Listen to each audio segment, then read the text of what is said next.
ज्ञान मोती ग्रुप की एक नई प्रस्तुति।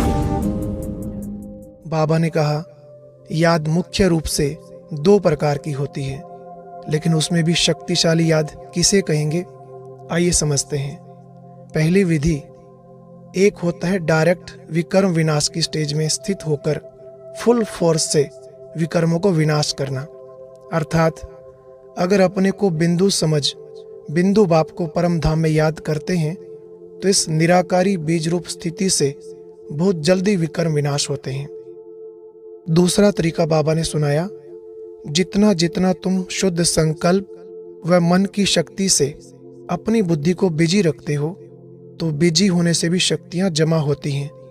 उन शक्तियों से भी धीरे धीरे पुराना हिसाब किताब समाप्त होता जाता है।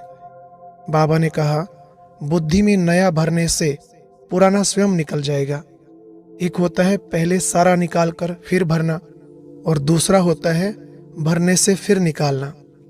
इन महावाक्यों को अच्छे से समझिए।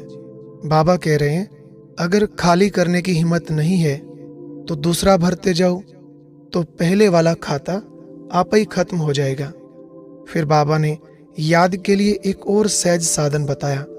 बाप दादा ने कहा, तुम दिन भर जो भी कारोबार करते हो तो ऐसा समझो मैं ईश्वरीय सर्विस पर हूँ, यज्ञ कारोबार कर रहा हूँ। तो यह यज्ञ कारोबार अक्षर कहने से यज्ञ की रचयिता की स्मृति स्वतः आती रहेगी। बाबा ने कहा, अब याद को सहज करो। 63 जन्म तो बहुत मुश्किलातें देखी, अब यह एक जन्म भी अगर मुश्किलातों में ही रहेंगे तो सहज पुरुषार्थ का अनुभव कब करेंगे। और अब यह एक बहुत अच्छी वीडियो भी जरूर देखें।